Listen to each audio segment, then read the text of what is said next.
그 중앙아시아 지역에서의 고려인의 문화 부흥운동이 또 일어나는 배경이 됐다고 그렇게 들었거든요. 어떻습니까? 이것은 우리가 그렇게 볼 수 있겠죠. 고려인들이 연해주에서는 이 문화예술을 크게 부흥시켰는데 강제유지 되면서 사실은 강제유지 되기 전에 연해주에서는 그 출판사들도 많았어요. 예. 뭐 고려사범대학교 출판사 있고 신문사 출판사 있고 신문사도 여럿이고 그런데 강제유지 때 이 활자와 활자 주조기를 가져올 수도 없었어요. 예. 다 놔두고 와야 됐죠. 그런데 유일하게 이제 선봉신문만큼은 활자와 활자 주조기를 가져가겠다고 하니까 허락을 해줬죠. 그래서 그것 바탕으로 이제 신문이 발간되고 이래저래 하고 했는데 초기에 신문사와 극장은 말 그대로 정말 어려움 속에서 근근히 이렇게 생존해 나갈 수밖에 없었어요. 신문도 강제주 이듬해 1938년 5월 15일에 복간이 됐는데 레닌기치라는 이름으로 타블로이드판으로 이게 격주에 한 번, 그리고 그것도 우리의 시군 구할 때 군 단위의 신문이에요. 얼마나 그 초라했어요. 그런데 이제 이 신문사 직원들은 수많은 그 정부의 청원을 넣고 노력을 해가지고 지면도 늘리고 또 이 신문의 지위도 높이고 또 극장은 초기에 그 열악한 상황에서 또 순회 공연도 가야 되는데 아주 어려웠죠. 그런데 이 고려인들이 이 집단 농장을 만들어 가지고 활동하시던 그 지도자들이 농업 생산량을 높이면서 경제적으로 조금씩 윤택해지니까 이분들이 유일하게 남은 고려인들의 문화예술 기관인 신문사 극장을 이제 후원을 하게 됩니다. 후원 방법은 두 가지인데 극장 같은 경우는 순회 공연을 오게 되면 왜 다른 데서 못 하죠.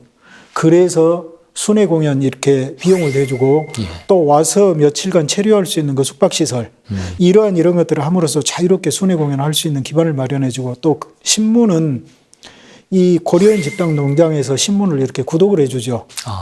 그 집단 농장이 이제 그 조금씩 이제 여유가 축적이 되니까 뭐 몇백 부씩 구독도 해주고 그러면서 후원을 해주면서 선순환을 이뤄가지고 이 신문사와 극장도 점차 이제 더 활발하게 나갈 수 있도록 이렇게 서로 돕는 구조로 이렇게 더 발전하게 됐던 거죠. 그래서 이제 방금 말씀하신 그 선봉이라는 신문이 중앙아시아 이제 카자흐스탄 쪽으로 와서 한번 이제 뭐 폐간이 되긴 했지만 다시 복간되는 과정을 거쳐서 이제 지금까지 쭉 전해져 내려오는 게 고려일보잖아요.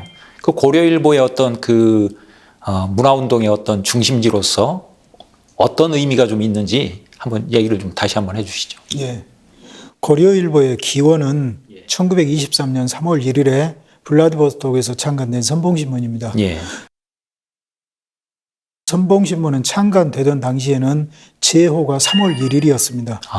3.1운동 4주년을 기념해서 발간을 했고 이게 4호부터 선봉으로 바뀌는데 그래서 이 창간호를 보면은 전부 다 3.1운동으로 채워져 있어요. 3.1 독립, 기미 독립 선언문도 있고 3.1운동 정신을 어떻게 계승할 것인가. 그래서 지금의 고려일보도 3.1운동 정신을 계승한 신문이라고 볼 수 있죠. 예, 이제 이 신문이 강제이주 직전인 1937년 9월 12일에 1644호를 내고 폐간이 되죠. 그런데 강제이주 되면서 그때 이 신문사 직원들이 이 신문을 복간하기 위해서 많은 노력을 기울입니다. 그런데 이제 신문이 참 그 어려웠던 게 강제이주 이전에 선봉신문의 부장급들, 이제 뭐 편집부장이 있고 뭐 여러 가지 부장급들이 있죠. 그 부장급들은 전부 다 대부분이 다 체포가 됩니다. 왜 그러냐면 언론기관의 종사자들이야말로 가장 많은 비밀을, 가장 많은 정보를 가지고 있죠. 그래서 소련에 위협이 되니까. 그래서 유일하게 농업부장 황동훈만 체포를 피해서 강제주를 당했는데 이제 이분이 강제주 되어가지고 신문을 복간하기 위해서 많은 노력을 기울이죠. 근데 이분은 이제 나중에 소련 정부에 체포돼서 또 목숨을 잃어요. 근데 다른 분들이 노력을 해가지고 이듬해인 1938년 5월 15일에 레닌기치라는 이름으로 선봉신문을 바탕으로 다시 이제 복간을 하죠. 이 신문이 1991년 1월 1일에 제호를 고려일보로 바꾼 게 지금의 고려일보. 2023년 재작년이 됐네요. 11월에 카자흐스탄에서 고려일보 창간 100주년 기념식을 성대하게 기념을 했습니다. 그렇군요. 이 신문이 이제 고려인들의 문화, 민족 그 을을 지키는데 한 공헌이라면 정교하고 다듬어진 모국어를 계승시킴으로써 모국어를 지키고 모국어 교육. 나중에 대학은 폐쇄가 되더군요. 그래서 그 대신에 모국어 교육도 담당을 하고 또 하나는 한글 문학을 꼽히게 했죠. 사실 한글 문학을 꼽히게 한 게 대단한 일이에요. 강제 이주 이전에 선봉신문도 1933년 10월 3일에 이 문해폐지란을 이제 발간하기로 결정하면서 이제 한글 문학을 발전을 시키는데 거기에 포석 조명이가 큰 역할을 했죠. 강제주 돼가지고 또 이 문해폐지란을 개성을 합니다. 그래서 이 문해폐지란에 많은 작가들이 작품을 투고함으로 인해서 1980년대까지도 이 우리도 모르는 사이에 고립된 중앙아시아 지역에서 한글 문학이 융성을 했고 더 우리가 추적해 보면 2008년까지 한글 문학이 존재를 했다고 지금 소개를 했습니다. 그런 어떤 그 자료들이 그 당시에 이제 그 고려일보를 중심으로 한 모국어 문화들이 만들어지면서 지금 이제 그 문화관 2층에 있는 국가 지정기록물 그런 것들이 그 당시에 많이 좀 생산이 됐겠네요. 그랬죠. 이제 신문사와 또 제가 말씀을 안 드렸는데 극장. 예. 극장은 강제주 돼가지고도 본연의 활동을 하면서 많은 이 희곡 작가들이 많은 작품을 썼죠. 예. 희곡을 쓴 희곡 작가들이 또 작가니까 예. 신문사에서 일하기도 하고 또 신문에 투고를 하고 그러면서 작가로 활동을 했거든요. 그래서 신문사와 극장에서 일했던 작가들 중심에 이 문학 작품이 지금까지 그 원고가 보존이 돼서 지금 우리 문화관에서 국가지정기록물 13호로 등재된 고려인 모국어 문화예술 기록물이 지금 남아 있습니다. 그 중에 두 권은 고려 극장 90년 역사를 보여주는 263회 사진이 들어있는 사진첩이고 나머지는 대부분의 희곡 작품과 소설 작품 그리고 고려인 구정가요를 필사한 작품으로 6필 원고로 지금 남아 있습니다. 아주 귀중한 자료죠. 이제 아까 홍범도 장군 말씀하실 때도 잠깐 언급이 됐지만 또 하나 이제 언급해야 될 게 고려극장이잖아요. 지금도 제가 알기로는 이제 홍범도 장군에 대한 연극을 순수 이제 우리 모국어로 한국어로 이렇게 무대에 올리고 있다는 걸 알고 있는데 그 고려극장은 어떻습니까?